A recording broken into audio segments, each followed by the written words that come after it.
देखो बच्चों ध्यान दो, इस फंक्शन का हमें डोमेन चाहिए, है ना, इस फंक्शन का डोमेन चाहिए। तो देखो क्या होगा, रूट के अंदर साइन ऑफ कॉस एक्स है, तो हमें क्या करना होगा बोलो, साइन ऑफ कॉस एक्स को पॉजिटिव करना होगा। अभी हम लोग ऐसा क्वेश्चन कर चुके थे, लेकिन देखो उस क्वेश्चन में क्या खास बात थी, उसके साथ में दूसरा फंक्शन भी था, तो हमने दूसरे फंक्शन के अकॉर्डिंग इसकी डोमेन को देख लिया था। अब ये फंक्शन अकेला है तो कैसे करना होगा, देखो ध्यान दो। एक्चुअली क्या है, cos x को अगर अल्फा मान लिया जाए तो अल्फा क्या होता बोलो, -1 से 1 तक होगा, ठीक। अब इसका मतलब क्या हुआ कि साइन अल्फा को पॉजिटिव होना चाहिए। अब देखो साइन का अगर हम ग्राफ बनाते हैं, देखो साइन का ग्राफ कुछ इस तरीके से बनेगा, ऐसे करके, ये यहाँ देखो हो गया ऐसे करके, तो हो जाएगा 0 और ये हो जाएगा π/2 और ये हो जाएगा पाई, और देखो यहाँ हो जाएगा -पाई। और देखो क्या होगा, यहाँ पर ध्यान दो कि जैसे अल्फा हमें लेना है, देखो यहाँ पर होगा -π/2, है ना, ये वैल्यू होगी -π/2। अब देखो π/2 का मतलब मैंने बताया था 1.57 लगभग, और -π/2 का मतलब -1.57 अप्रोक्सीमेट, है ना। अब देखो अल्फा -1 से 1 तक जाएगा, -1 से 1 तक, है ना, ऐसे अल्फा जाएगा -1 से 1 तक। अब देखो अगर आप निगेटिव साइड देखोगे तो साइन का ग्राफ एक्स एक्सिस के नीचे मतलब वैल्यू निगेटिव, अगर आप 0 और 1 के बीच में देखोगे तो साइन का ग्राफ देखो वैल्यू पॉजिटिव हो गई, है ना, क्योंकि साइन का ग्राफ एक्स एक्सिस के ऊपर है ना। अगर आप 0 और 1 के बीच में देखोगे तो साइन की वैल्यू पॉजिटिव हो गई, ग्राफ एक्स एक्सिस के ऊपर है, और -1 और 0 के बीच में वैल्यू निगेटिव है, ग्राफ एक्स एक्सिस के नीचे। तो देखो ये वाला हिस्सा हमें चाहिए, तो इसका मतलब हमारा जो अल्फा होना चाहिए वो 0 और 1 के बीच में होना चाहिए, तभी हमें साइन की वैल्यू पॉजिटिव मिलेगी, ध्यान दो, है ना।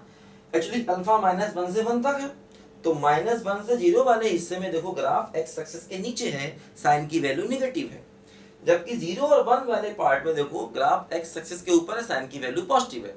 मतलब अल्फा को 0 और 1 के बीच में होना चाहिए, ध्यान दीजिए। अल्फा का मतलब क्या हो गया बोलो, cos x, तो cos x होना चाहिए 0 और 1 के बीच में, है ना। अल्फा की वैल्यू क्या हो गई बोलो, 0 और 1 के बीच में, मतलब cos की वैल्यू 0 और 1 के बीच में होनी चाहिए, क्योंकि अगर अल्फा ऐसा होगा तभी साइन पॉजिटिव होगा, अदरवाइज साइन नेगेटिव हो जाएगा। देखो ध्यान दो, अब हमें cos को 0 और 1 के बीच में करना है। देखो cos का ग्राफ देखो ऐसे होता है, ये cos का ग्राफ होता है, देखो ध्यान दो, ऐसे करके देखो cos का ग्राफ होता है।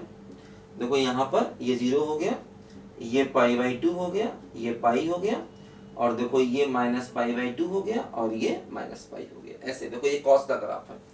अब हमें cos की वैल्यू 0 1 के बीच में करनी, तो देखो क्या करना होता है, कोई भी एक 2 पाई का गैप लेना होगा। जैसे कि मान लो अगर हम 0 से लेकर के यहाँ तक का गैप ले, देखो ये वैल्यू होगी 2 पाई, ये होगा 3π/2। अगर हम यहाँ से यहाँ तक का गैप लेते हैं तो देखो cos की वैल्यू दो जगह पॉजिटिव है, एक यहाँ पर और एक यहाँ पर, है ना। अगर हम मान लीजिए 0 से 2 पाई का गैप लेंगे तो हमें दो अलग अलग इंटरवल लिखने पड़ेंगे।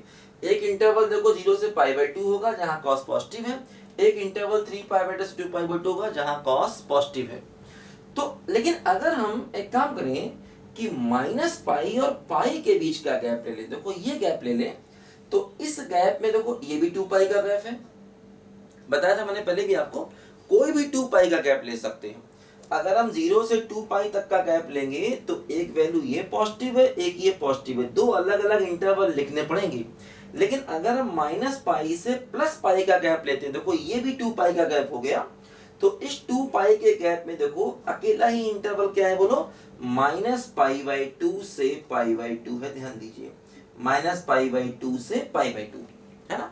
तो अगर हम -पाई से पाई का गैप लेंगे तो एक ही इंटरवल लिखना पड़ेगा, और इस इंटरवल में हम लोग क्या करेंगे, देखो cos का पीरियड कितना होता है 2 पाई, तो उसका मल्टीपल मतलब हम 2n पाई ऐड कर देंगे, इधर भी और इधर भी, दोनों तरफ हम लोग देखो 2n पाई ऐड कर देंगे, क्योंकि अगर हम 2n पाई ऐड कर देंगे तो ऐसे बहुत सारे इंटरवल्स कवर हो जाएंगे, है ना। तो फिर ध्यान दीजिए, ट्रिग्नोमेट्रिक इनइक्वालिटी को सॉल्व करते समय आप कोई भी, जैसे कि यहाँ पर कॉस का पीरियड 2 पाई होता है तो 2 पाई का गैप लेना पड़ेगा, साइन का पीरियड 2 पाई होता है उसमें भी 2 पाई का गैप लेना पड़ेगा, लेकिन टेन को अगर देखेंगे टेन का पीरियड पाई होता है उसमें पाई का गैप चाहिए होगा।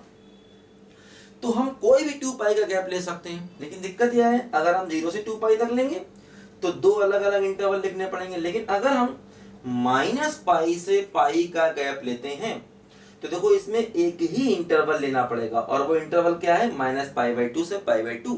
और हमें एक्चुअली ऐसे आगे बहुत से गैप मिलेंगे, उन सारे गैप को कवर करने का तरीका ये है कि 2 पाई का मल्टीपल, 2 पाई क्या है इसका पीरियड, तो 2 पाई का मल्टीपल क्या होगा बोलो 2n पाई, तो दोनों तरफ हम 2n पाई ऐड कर देंगे तो हमें अपने क्वेश्चन का कंप्लीट आंसर मिल जाएगा।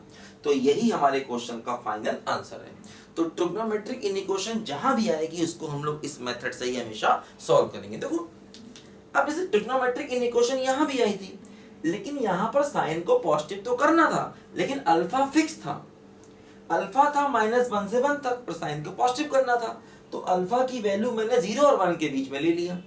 तो 0 1 के बीच में ले लिया क्योंकि इस वाले इस समय साइन पॉजिटिव था, तो अल्फा 0 1 के बीच में मतलब cos 0 1 के बीच में, और cos 0 1 के बीच का मतलब ये हो गया कि यहाँ पर देखो हमारा cos 0 1 के बीच में -π/2 से π/2 और उसमें 2n पाई जोड़ दिया तो हमें अपने क्वेश्चन का आंसर मिल गया। ठीक है, तो इसको नोट करें सब बच्चे ध्यान से।